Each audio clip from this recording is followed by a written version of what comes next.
Good morning, everyone. I'm Vanya Mathis. I'm the webinar co-host at LeadX, where we offer free world-class leadership and management training for everyone, anywhere, at any time. Just visit leadx.org to view our free course of the day. I'm delighted to bring you our special guest today, Dan Pontefract, author of The Purpose Effect: Build Meaning in Yourself, Your Role, and Your Organization.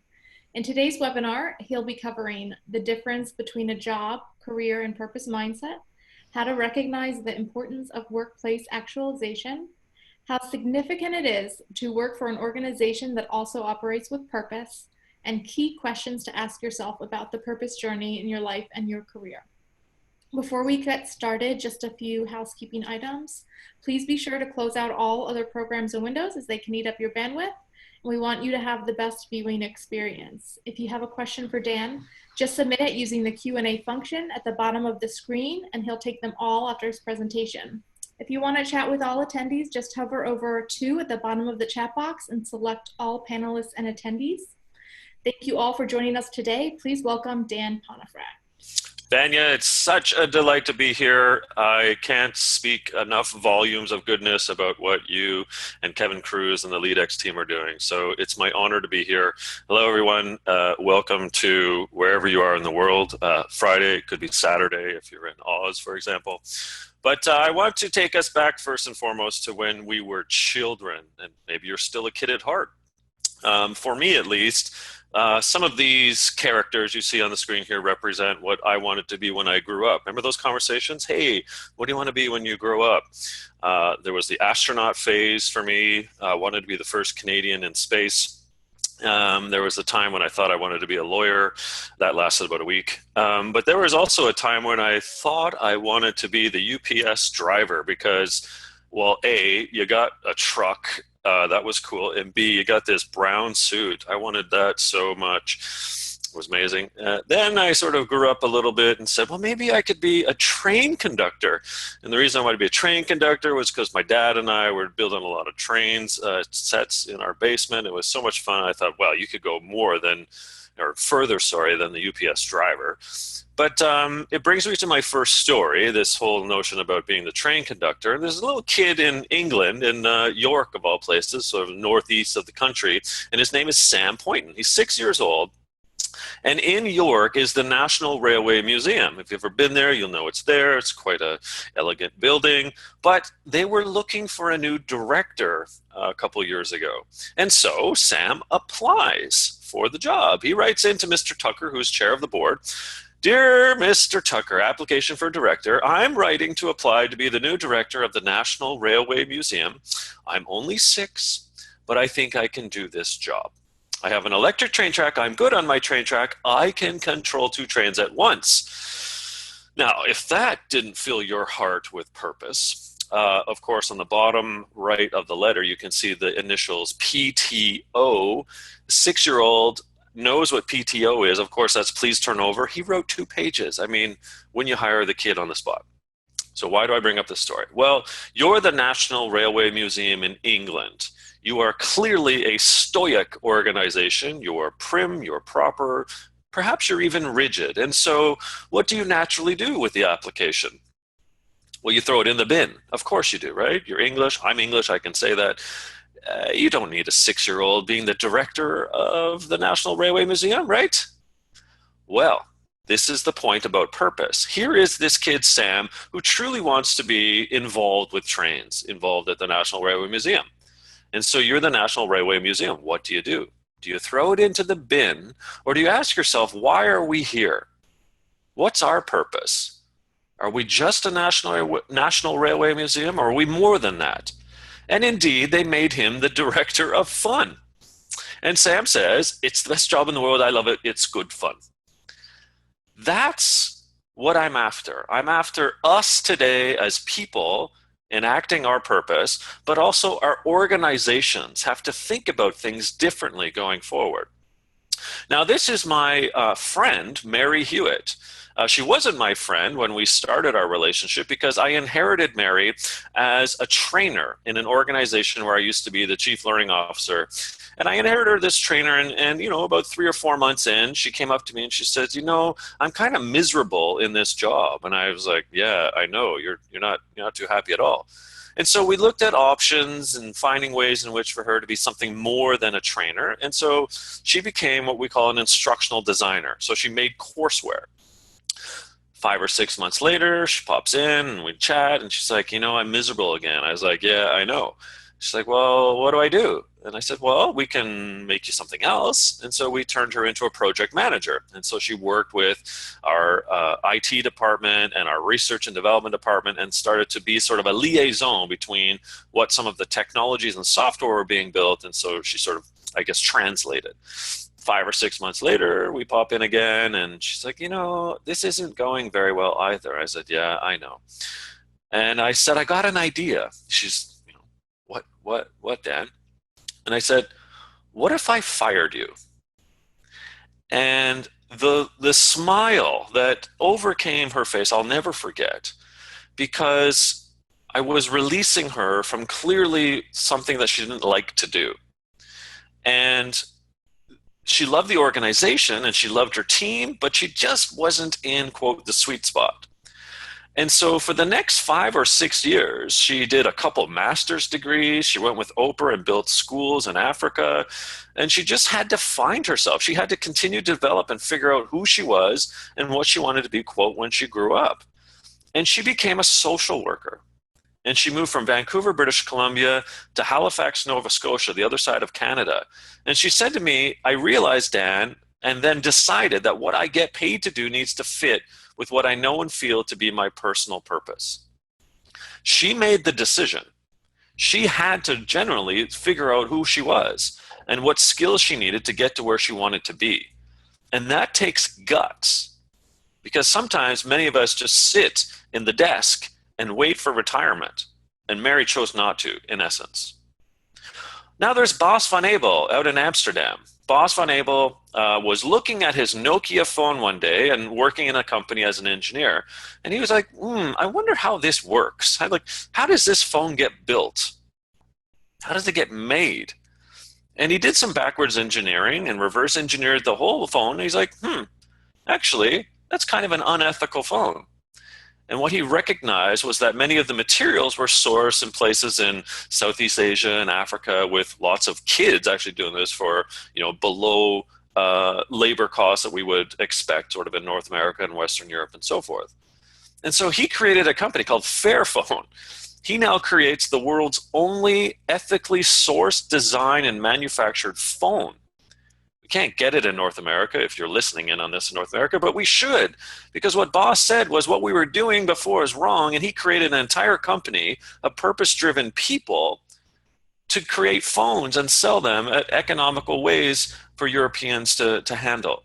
And he said to me, Dan, the purpose of Fairphone goes beyond being a company. All of us at Fairphone are looking at the world in a different way. And isn't that beautiful? Isn't that what we should be doing? Now, what about a large company like Unilever? 279,000 employees in 58 different countries. Well, back in 2009, they had a pretty paltry employee engagement score in the low 50s. They had customer satisfaction issues everywhere. Greenpeace was all over them for their unethical ways in which they were sourcing and supplying their products. Generally speaking, they had a lack of higher purpose. And so the board brought in this gentleman. His name is Paul Pullman, its CEO. And ever since, he's been changing the way Unilever operates. He brought in something called the Sustainability Living Index. And this became both their internal culture and their external purpose. This is their why, if you will. And he changed everything. This is purpose from the top. He no longer wanted a Unilever just to be focused on profit. He wanted to balance purpose with profit. And some amazing things happened. From between 2009 and 2016, their profit doubled, their market cap almost doubled, their EPS went up by 50%, that's earnings per share, and their engagement score, as you can see, went up almost 30 points. And as we know in this world, a more engaged workforce equals a higher productivity, and usually, if you're in the for-profit world, higher profit and margins.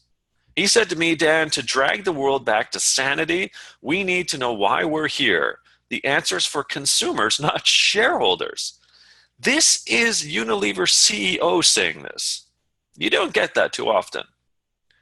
And so what I want you to think about is what unites these kind of personal and organizational stories. What's the win-win? And that's what I've been thinking about. I kind of call it the purpose equation. So bear with me for a second. But arguably, I think that people want to live a good life, right? No one wakes up and says, oh, today I want to be bad. Maybe there's one or two anomalies in this world, but generally I think we want to live a good life.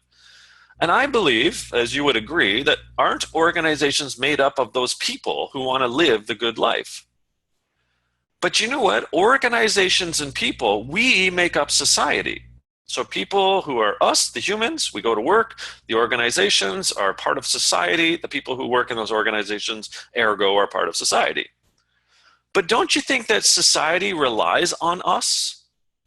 Society, the community, the environment, just the world relies on people and organizations to, quote, do good. So if people and organizations have purpose and they are engaged, aren't we all in a better place? That's my equation. That's what we're going to deconstruct today. But before we do that, I've got some shockingly alarming data and research to share. And it's not good, folks. First of all, back in 1987, the Conference Board started to address the state of job satisfaction, polling employees across North America and asking them, are you satisfied in your role? And not too bad, but 61% of us said back in 87, yeah, I'm satisfied. I like my job. I like my role. Today, the Conference Board reports that it's 47. So that's not good, is it? That's kind of going the wrong way. So let's look at Gallup. Gallup is another organization that has now, for the better part of 15 years, been analyzing engagement in our organizations. In North America, 67% of us are either disengaged or not engaged at work, 2/3 of us. It's worse globally. It's actually 87% of us that are disengaged or not engaged. And the worst stat, I think, that comes out of Gallup recently, this past December, is that 52% of us on a global basis are what I'll say, quote, checked out at work. Now that's horrible. That's really horrible. So it's not getting any better, bear with me. Imperative, a consulting firm led by Aaron Hurst, and a study done with NYU, found that the percentage of people who define their role at work in their lives primarily as a source of personal fulfillment and a way to help others is only 28%. Yes, less than 30% of us actually say that our roles are a way in which that we get to help someone. Gosh, that's alarming, isn't it? And over at Deloitte, they polled execs across the world, and they asked them this question about purpose and engagement.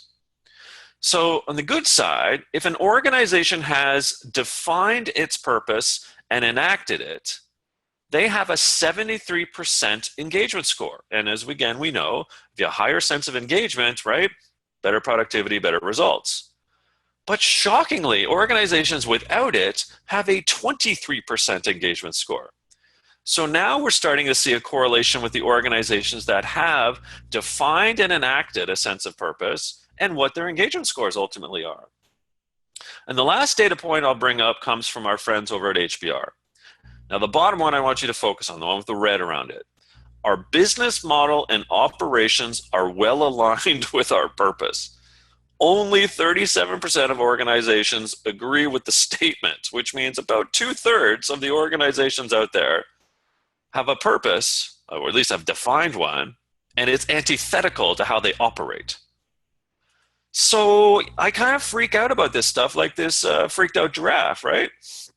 I mean, this isn't right. It's not right at all. In fact, this is what I'm after.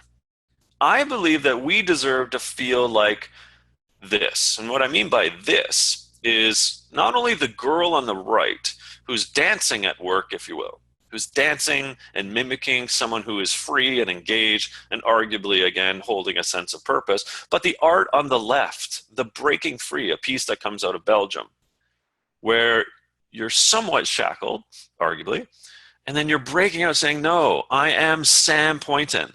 I want to be the director of the National Railway Museum. I know I'm only 6, but I can do this job. I'm Mary Hewitt. I may not want to be a trainer anymore. I'm going to figure it out. I'm going to be a social worker. I'm Boss Von Abel. I don't like the way in which phones are created. I'm going to create my own company and make a fair phone.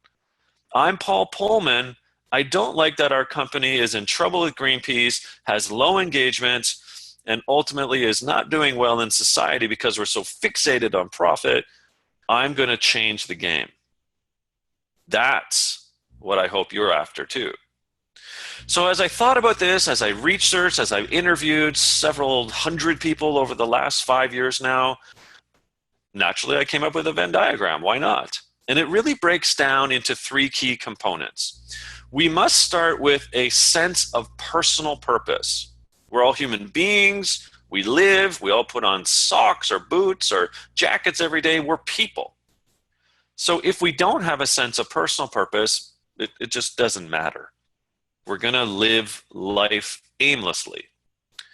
But let's say, hypothetically, that we've figured out our own personal purpose, and we'll get into this, of course, today. Well, most of us, if not almost all of us, have to work somewhere for a paycheck because we need groceries, we need to go on holiday, we like to buy books, etc. So we ought to be working in an organization that ergo has organizational purpose, because then we're sort of getting a quid pro quo. But you know what often people forget, and this is where Mary comes in, is that we better have purpose in our role at work as well. And so when you break it down, when you deconstruct, when you decompartmentalize purpose into these 3 key areas, it actually begins to sound a little more simple.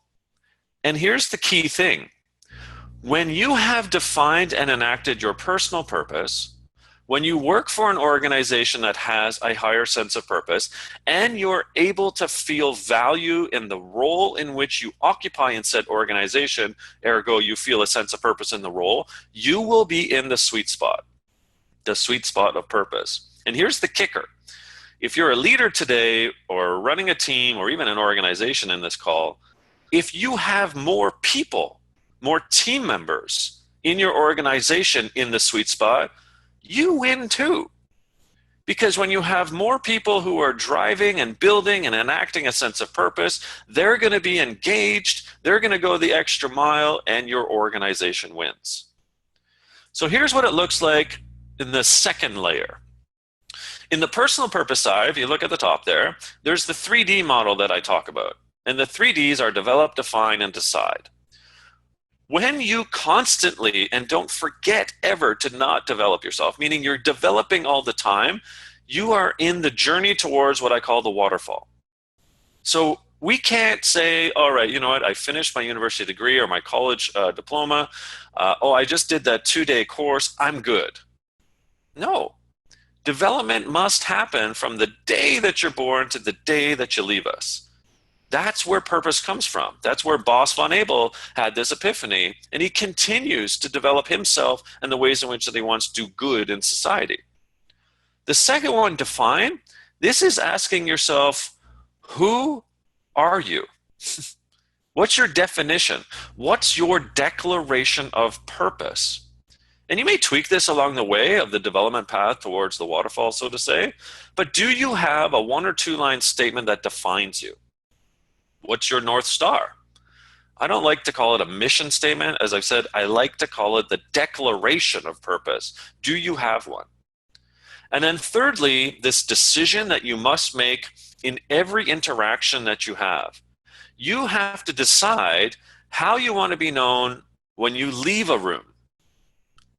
Do you hold the door for someone? Do you say, bless you, when someone sneezes? Do you talk to people in a bus stop, on the tube, in an elevator? Do you answer that email When someone asks you for a PowerPoint, do you save it as a PDF and then send it off so that none of the transitions or animations are available? These are all decisions, and these all help fuel a sense of personal purpose, I assure you. But then, as I've alluded to, you must work for an organization. So down there, if you've kind of figured it out already, those letters, delight, engage, ethical, deliver, and serve, actually spell deeds. Our organizations have to deliver good deeds. And the deeds stand as follows. We must delight our customers. We must engage with our employees.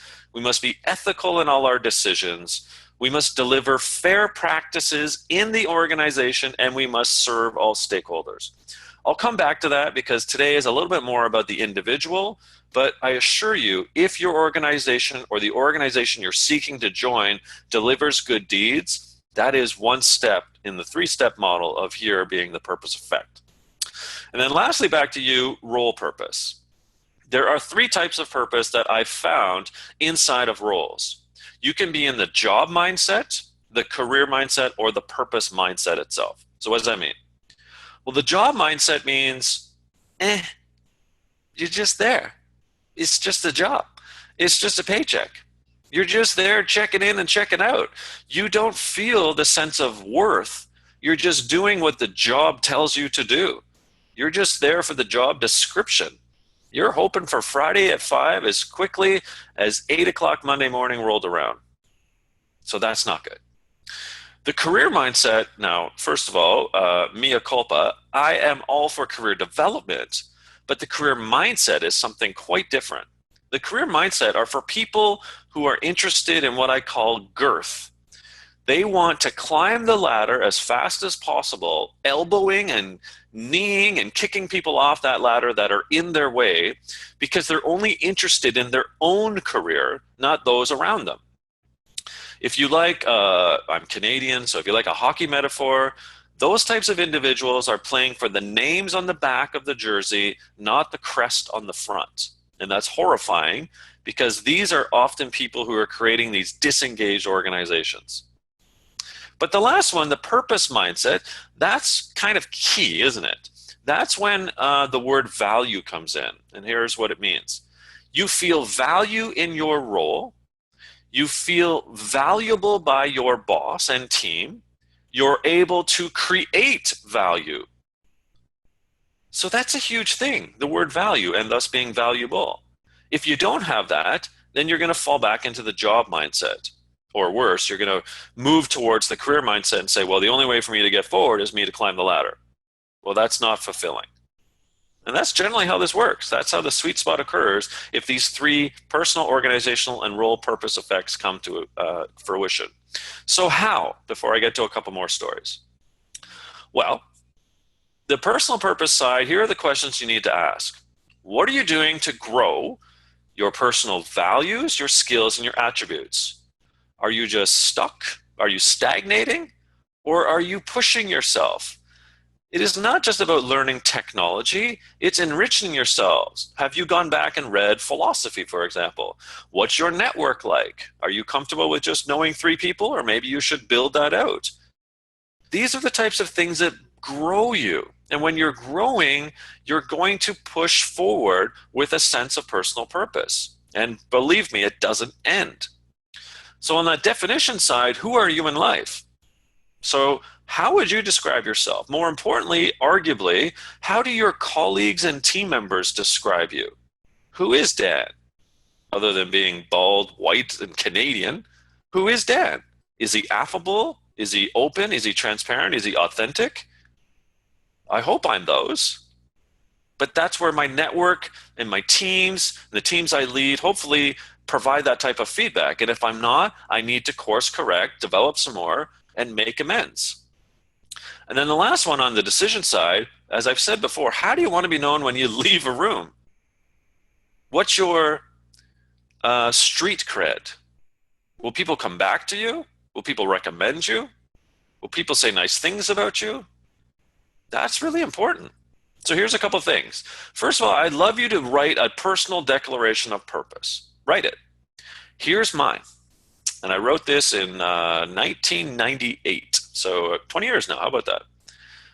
We're not here to see through each other. We're here to see each other through. Mic drop.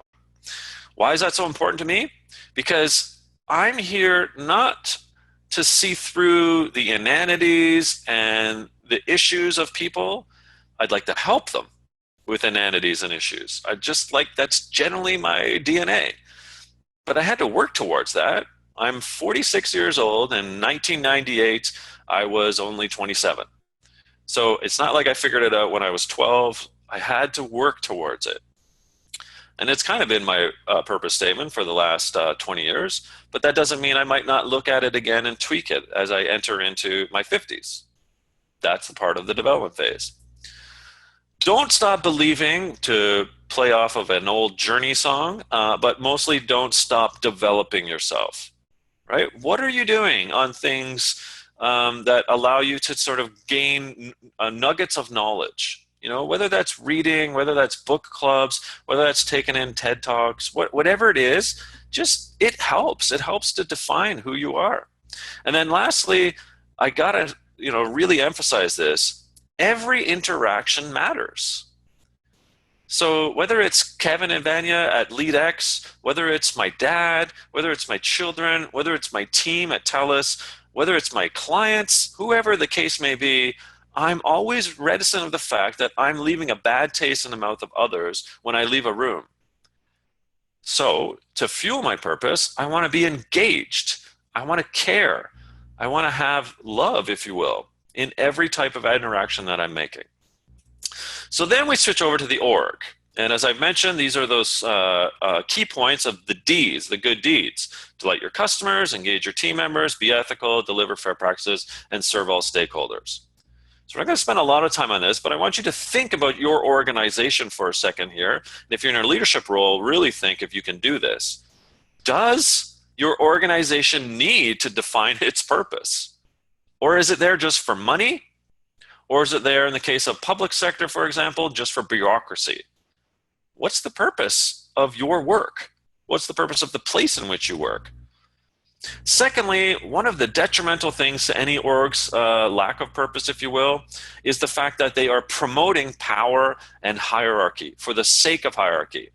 I'm not saying do away with hierarchy, by the way, but what I'm saying is that when the organization is just manifested in a culture of power and obfuscating towards that hierarchy for the sake of hierarchy, it creates disengaged people, it creates disillusionment, and that relates back to the purpose of self. And then lastly, if the organization is not serving all stakeholders, and stakeholders I define as customers, employees, suppliers and partners, the environment and community, as well as, if required or necessary, shareholders, then that's crazy. Because employees see through this.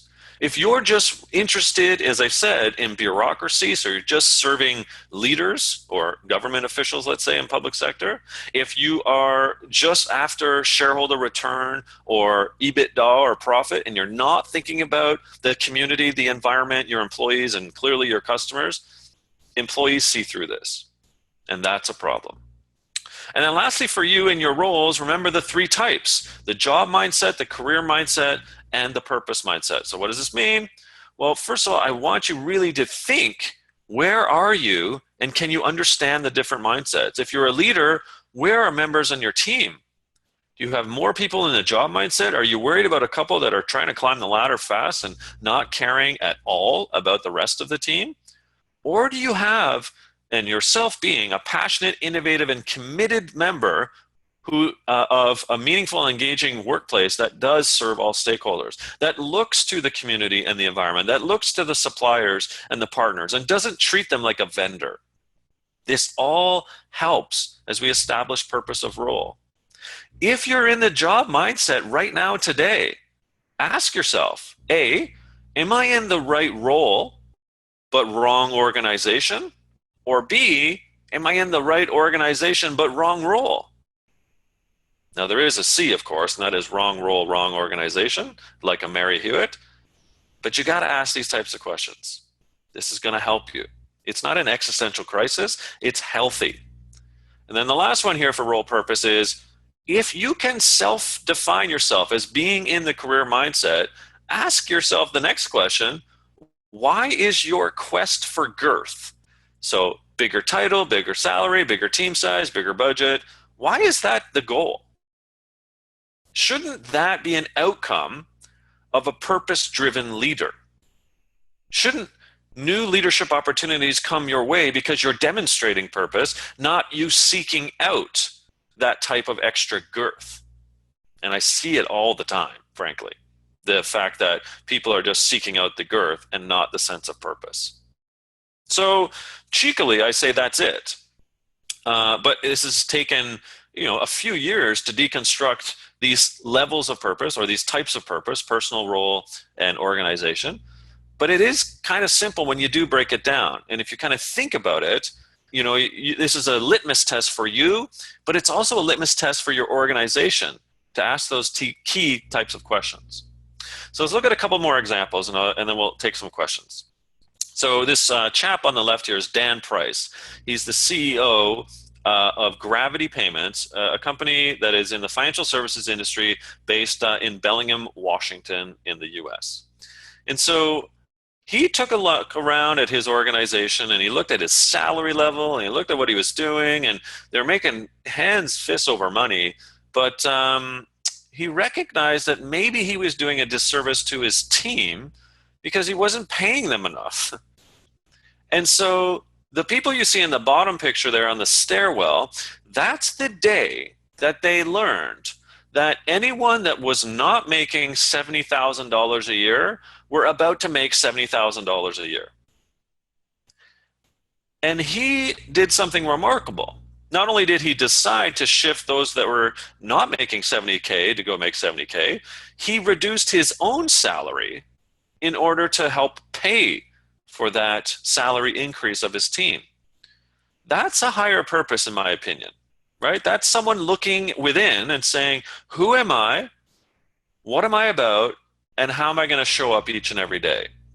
And he said, as a leader, there's a moral imperative to be the best you can for those you're leading to me. And it's true. That's exactly true. We, as leaders, have a moral imperative. There's an example with Joe and Bridget. So Joe and Bridget, about 10 years, and they're based in LA, by the way, about 10 years in the music business. And in the music business, they were in marketing and promotions. So for a couple different companies that they worked for, they were essentially marketing musical acts in the music profession. Fair enough? So one day, Bridget is on YouTube, and she sees this video of this little small child who's deaf hearing for the first time. And some of you may have seen these, where the child erupts and says, what has just happened with this sensory olfactory that has taken over? She sends a video to Joe, her buddy, and they have their own existential crisis, so to say, about what the heck are they doing? 10 years in the music business, essentially marketing acts to make money for other acts, not really themselves. They're basically in the job mindset. And so Bridget and Joe decide to take matters into their own hands. And so they quit their jobs as marketing and promotion experts, and they start this company, as you see the logo in the bottom left, called LSTN, or Listen. And wouldn't you know, it's a headphone company. And this headphone company that Joe and Bridget create, called Listen, makes these wonderful bamboo headphones. They're just lovely. I have a pair sitting over there, actually. Not these ones, because this is for the webcast. And that's great, right? So they've got to make a profit. They've got to build a team, right? It's a startup, and they're doing well these days. But here's the kicker.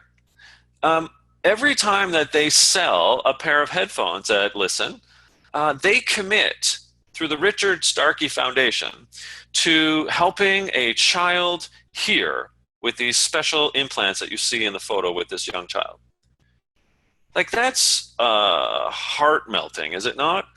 Like, that's, again, looking at yourself and saying, well, what are we doing? And in this case, they chose to leave their two organizations, and I'm not necessarily recommending everyone do that, but they then started an organization that's clearly defined its purpose and enacted it and are doing something more than just making money out of the headphones. That's the type of stories that I'm after. And then if you're in the sort of the Massachusetts area, you'll know of this grocery store called Market Basket. And a couple of years ago, Market Basket, which was run by this chap, Arthur T. Demoules, they ran into a really interesting situation because Arthur's board, of which included family members, ousted him because Arthur wanted to cut back more of the cost and thus provide savings to its customers and to increase the wages of its employees. So he was looking to do what no one ever does in the grocery business, right? Is to pass on more savings to customers and to provide more wages to the employees. And so he got ousted by basically his own family. And there was a tumult. There was uproar. There was, fire in the streets. It was amazing. And all of these shots that you see here were the employees and the customers sticking up for Arthur. Arthur T is our CEO. Save Market Basket. I believe in Arthur. It was amazing. And so, shockingly, what happened? Because there was boycotts happening at the shops, because customers were not showing up through the boycotts. One day, the board member said, "Oh my God, what are we doing?" They then allowed Arthur to come back. They quit, and Arthur now is heading up Market Basket once again. And so you see these photos, the crying, the high fives, the thank yous.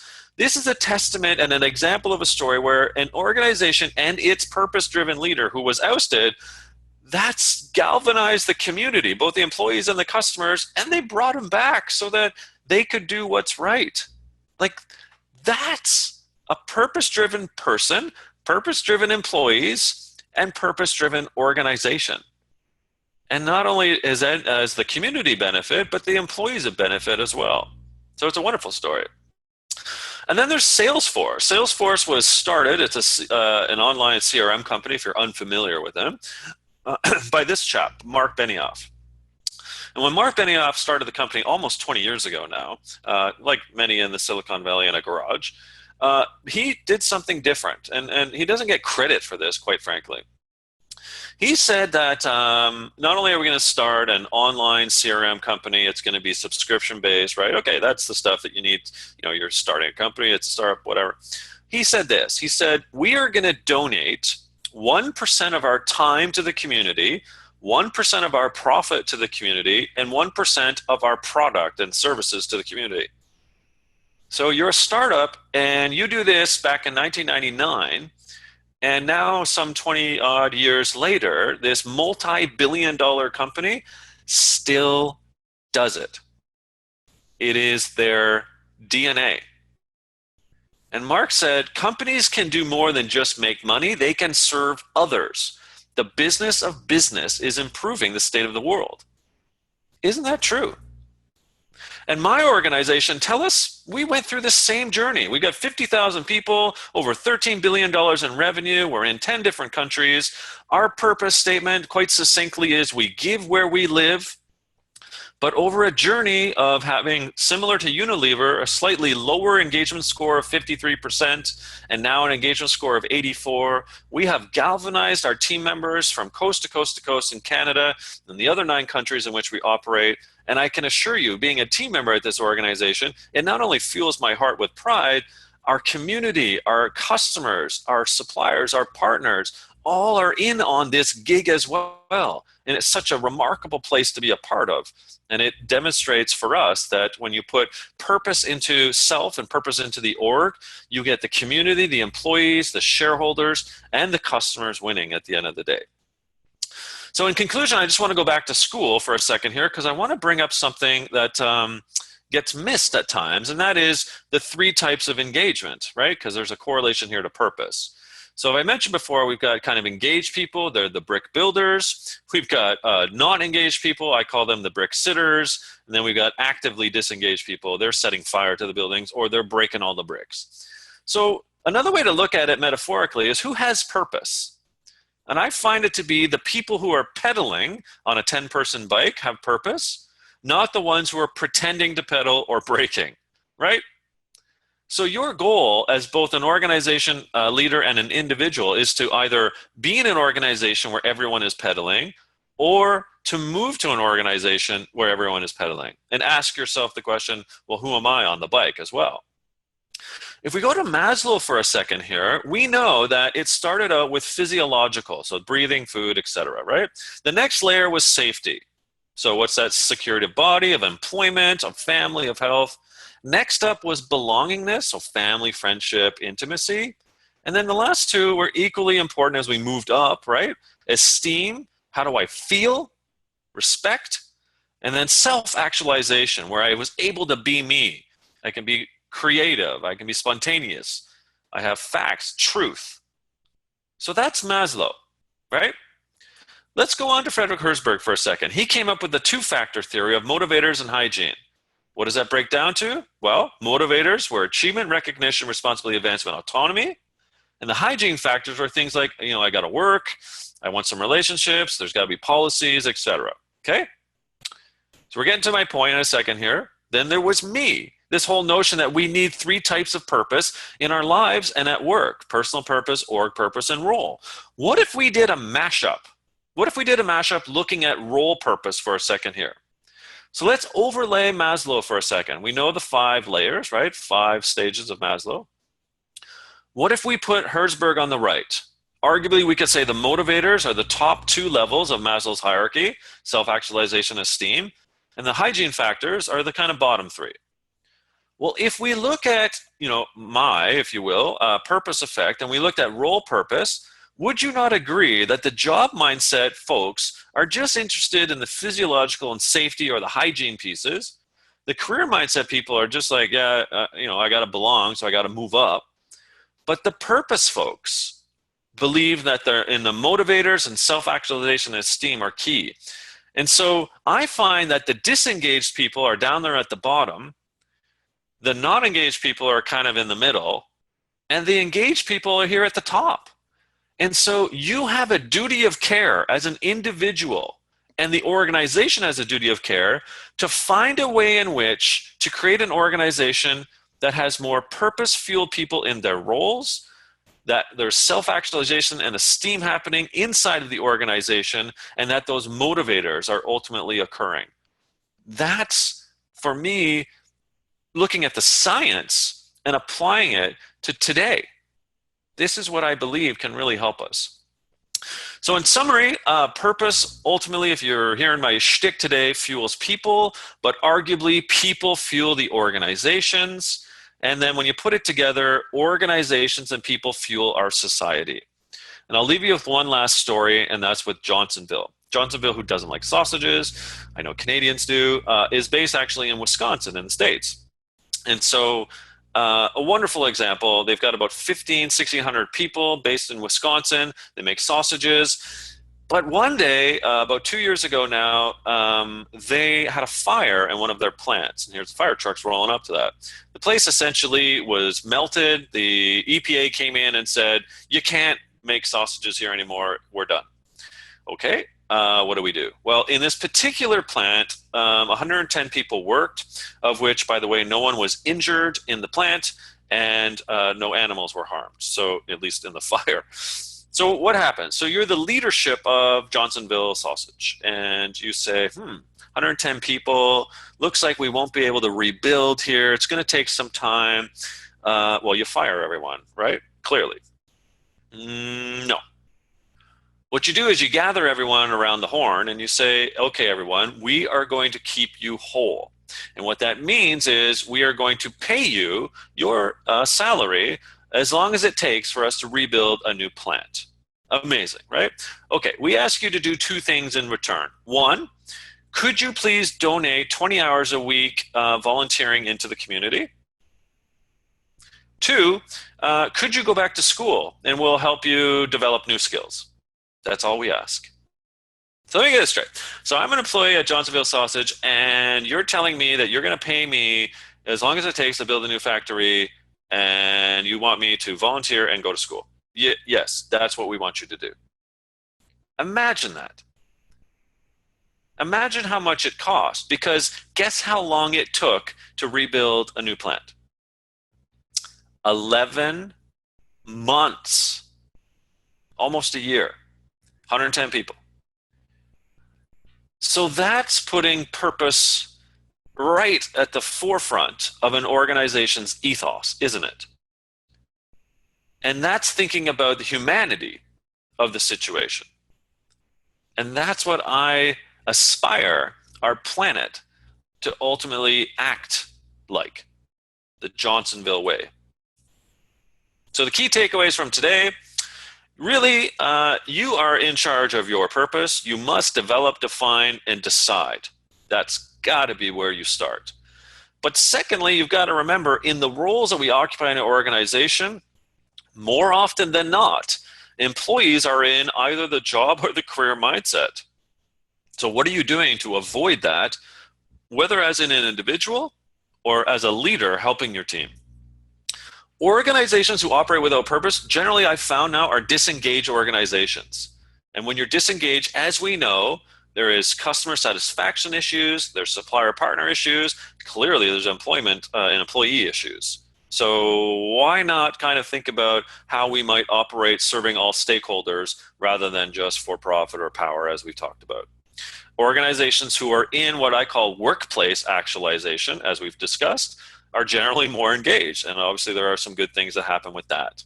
And then lastly, remember this, purpose is not a destination, it's a mindset. You ought to recall that my point is that as soon as we're born, we are in the journey towards the waterfall. And that metaphor means that we all die.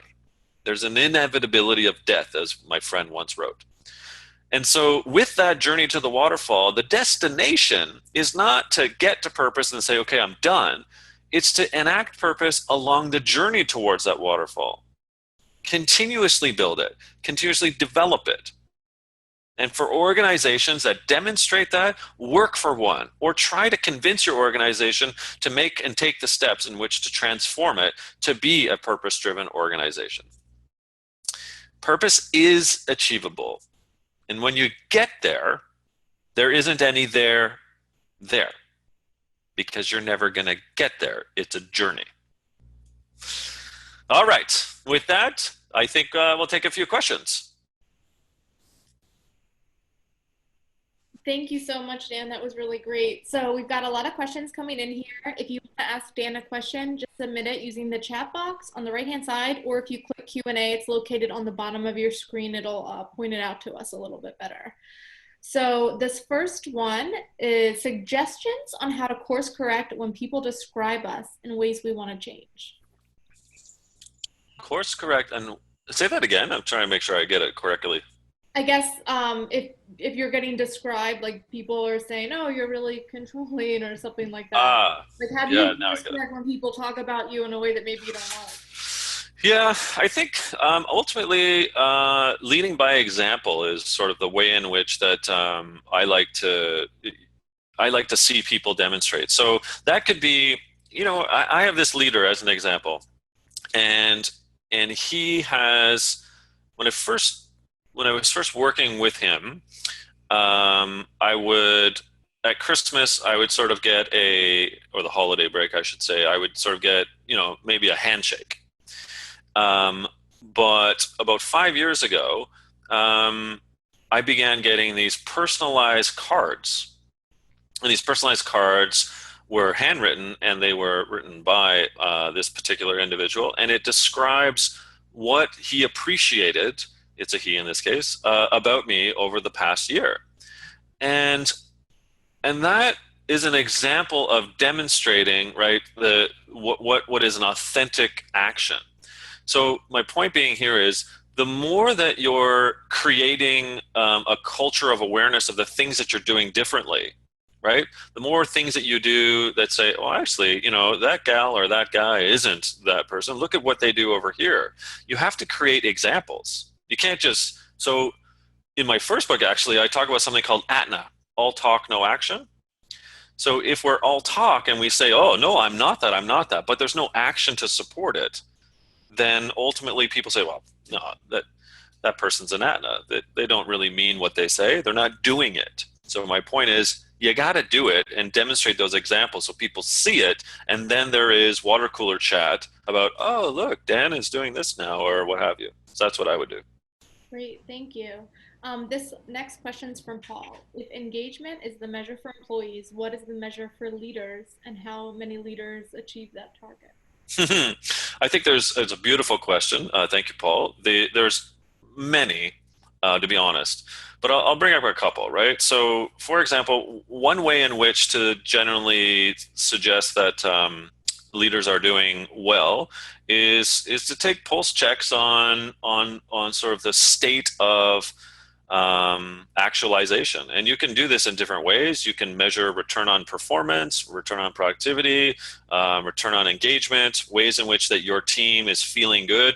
So we've worked with several organizations where they've shifted away from the once a year engagement score to monthly pulse checks, checking in on the team to see how certain characteristics or attributes are working. So communication, collaboration, proactiveness. Am I allowed to do things that I otherwise wouldn't be able to, like 20% time and so forth. So there's kind of measures like that. There's also ways in which to measure this by virtue of 360-degree feedback.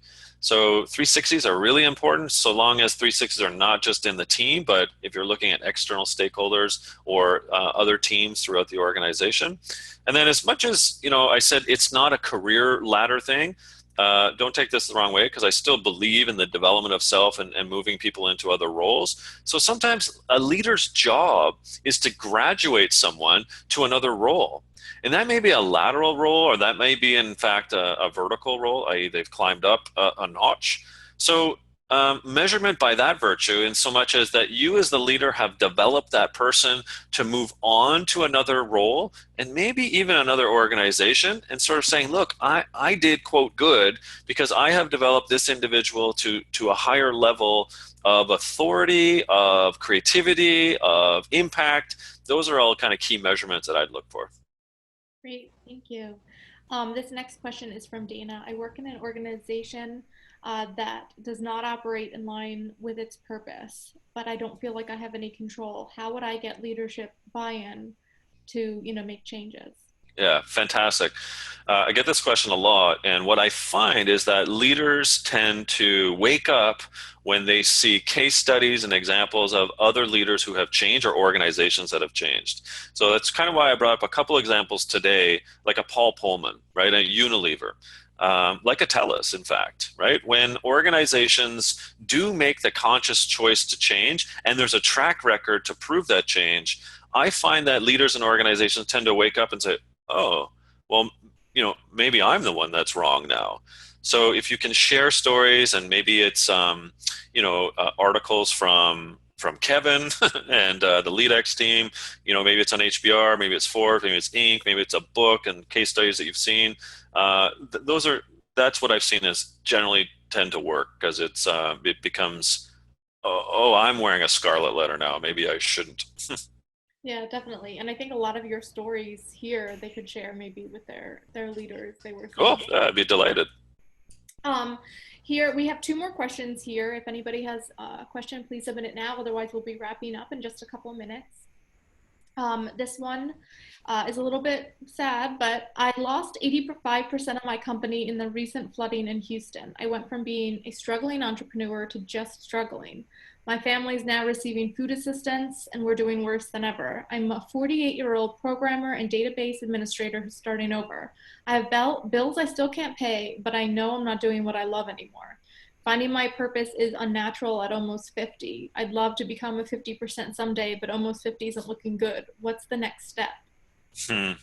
Well, first of all, my sincere condolences to you, to everyone that's been affected in various unmitigated disasters over the past several years now. It seems it's unrelentless. So I guess it's sort of like I have hope in the human spirit and condition. Um,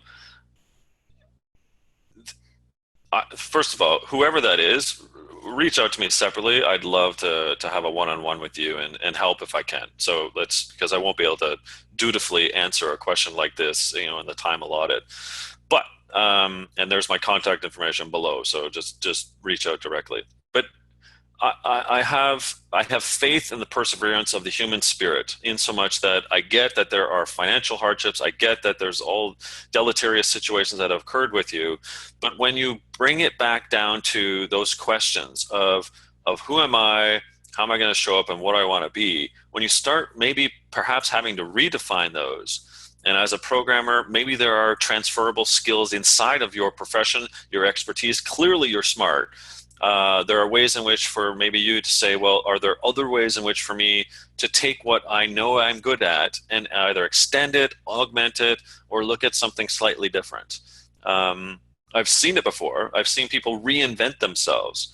And sometimes because of the issue that has occurred, because of the impact, the social, the personal, the family impact that has manifested over events out of your control, um, it does require a certain level of perseverance, but it also is the opportunity to potentially rethink what the next 48 years might look like for you. So, to that individual, please reach out. I would be delighted to have a chat. Sure. Thank you, Dan. This next question is actually for me. It's saying, I'd like others in my organization to hear and experience this. Is it being recorded? Will there be another session? We do record it, but we put it in to our LeadX Academy online, which is for members only. You can sign up for a free trial so you can watch it at leadx.org. Just head over there and you'll have details on how to sign up. But all of our webinars are hosted in the Academy for members. And Dan, I don't know if you can let us know, where can everyone get your book, The Purpose Effect? Yeah, bookstores, Amazon, directly to me if you want it signed. Happy to do that. Yeah, it's in Audible version. So if you put up with my voice for the last 55 minutes, then you like Audible versions. It's also narrated by me. Great. Thank you so much. So thank you for joining us, Dan, and thank you for all those great stories. I already feel like I have more of a purpose now. Oh, Um, thanks, Vanya. I appreciate the invite again. yeah, absolutely. And thank you everyone for joining us today, and have a great weekend. Bye Bye. bye.